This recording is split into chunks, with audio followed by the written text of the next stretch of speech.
প্রতিটা ব্যর্থতা থেকে জন্ম হয় একটা সফলতার, আর প্রতিটা আঘাত থেকে জন্ম হয় অভিজ্ঞতার।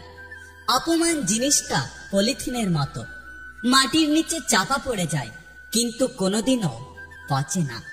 একসাথে কোনোদিন থাকা হবে না জেনেও কিছু কিছু মানুষ কাউকে না কাউকে পাগলের মতো ভালোবাসে। কথা না বুঝে মানুষের কাছে ব্যথা প্রকাশ করা মূল্যহীন। পৃথিবীতে কত সুন্দর সুন্দর মুখ, কিন্তু কোনটা মুখ আর কোনটা মুখোশ সেটা চেনা বড্ড কঠিন। নির্বোধকে চেনা যায় তার বক্তব্য থেকে, আর জ্ঞানী লোককে চেনা যায় তার নীরবতা থেকে। দানে কখনো ধন কমে না, ক্ষমায় কখনো ক্ষমতা কমে না, নম্রতায় কখনো মর্যাদা কমে না। তাই এই জিনিসগুলো জীবনে করতে শিখুন।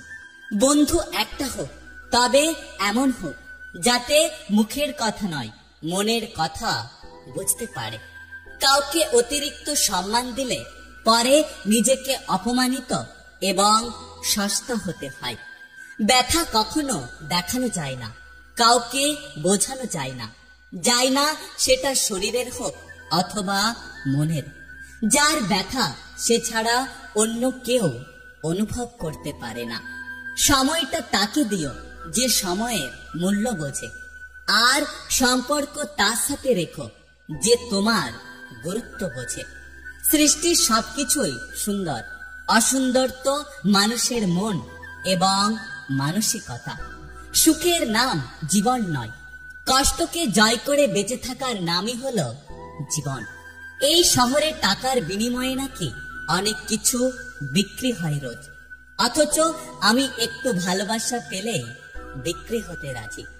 সময় আমাকে একটা শিক্ষা দিয়েছে, পরিচয় সবার সাথে রাখা যায় কিন্তু সম্পর্ক না।